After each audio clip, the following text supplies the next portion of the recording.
This is the Holotron. It is the first system that allows for realistic walking in VR with force feedback and balance feedback. Later versions will use an exoskeleton for the whole body, including hands.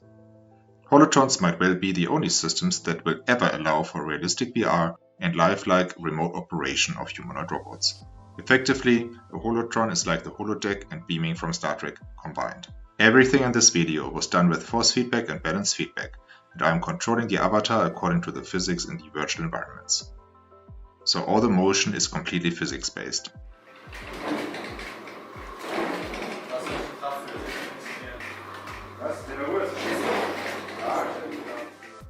Here you can see how you can step on movable objects. You can feel the blocks tilt and how you slip on them.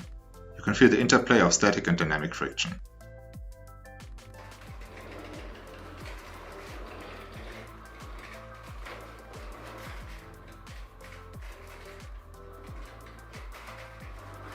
You can also sit on objects. Here I let the avatar drop on the ledge and then I push myself off.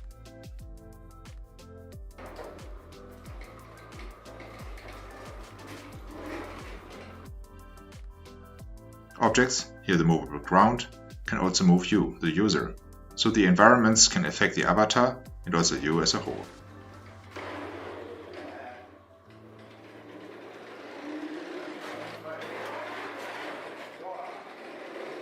Here I'm operating the avatar at 1/20th of Earth gravity. This is coming very naturally from the physics simulation. Doing something like this is important for space applications like spacewalks, or if you want to simulate working on Mars or the Moon. Of course, you will be able to operate humanoid robots in lower gravity or space as well.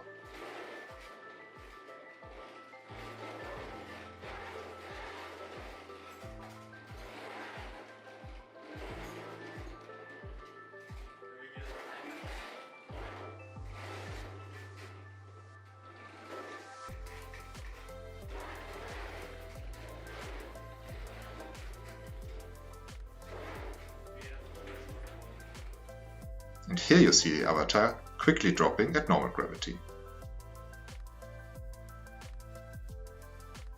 I tried to do something like an Inception scene with a rotating room where I wanted to walk on the walls and the ceiling.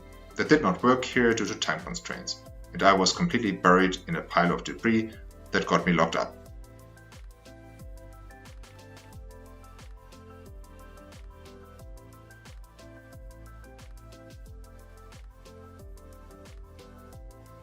So here I try to enter the wall and get hit by a chair. You'll see how the avatar and the user can be free to rotate in all directions. Here the avatar and me drop quite a bit at 1G while walking down some steps.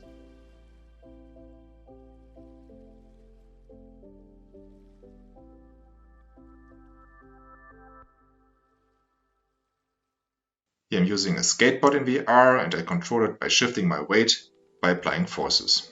You can actually skate in large environments and over stairs. It can be pretty violent.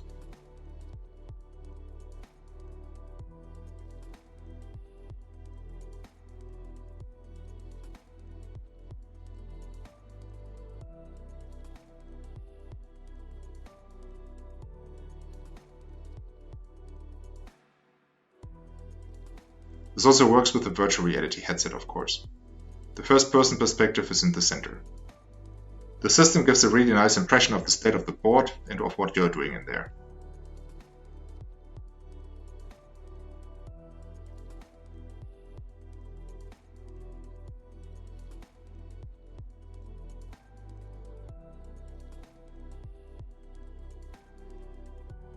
Here I tip over, so accident, crash. And here another crash where I drove into that concrete base. And now I'm going down the stairs again with the VR headset. You can see how all the details of the stairs are displayed to you in real time, just from the physics simulation.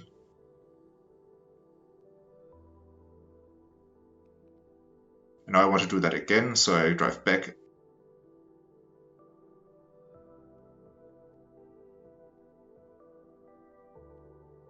And go down.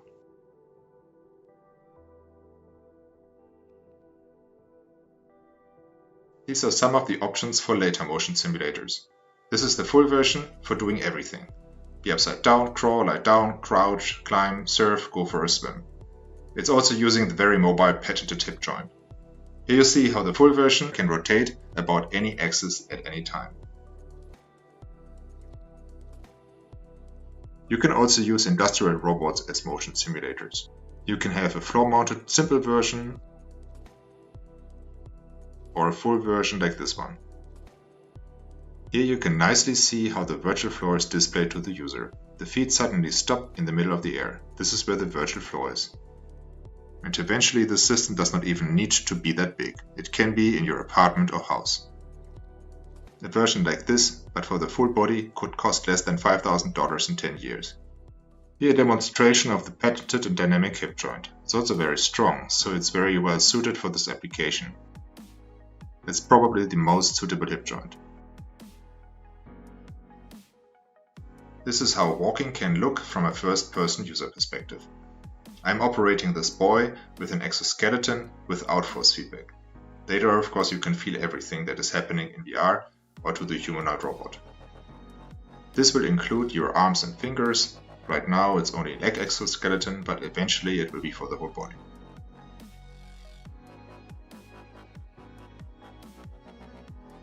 Via soft body physics, your avatar can interact with soft bodies too.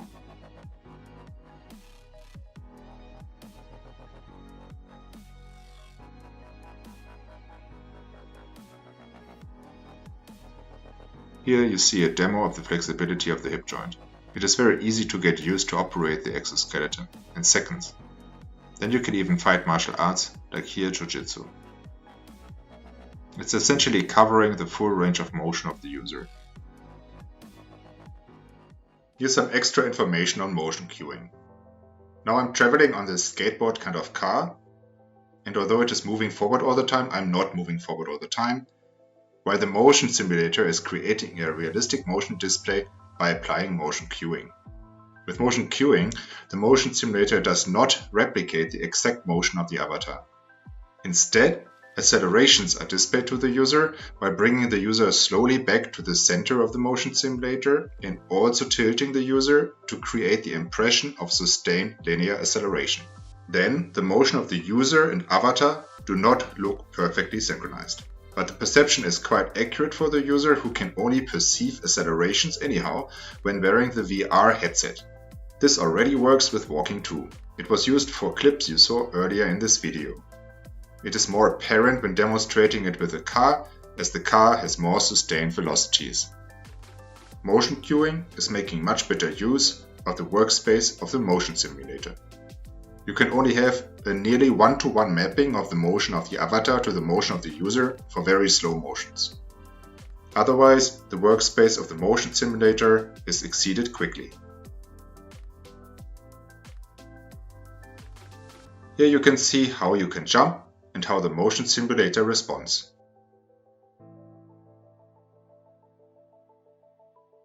And a general comment: the system really was built as cheaply as possible without compromising performance. It is mainly made from wood, including the exoskeleton. The actuators are self-made, very cheap and very strong. A later exoskeleton from other materials can be much smaller and of even higher performance than the one used here. The goal is of course to have an exoskeleton for the full body, including back, arms and hands.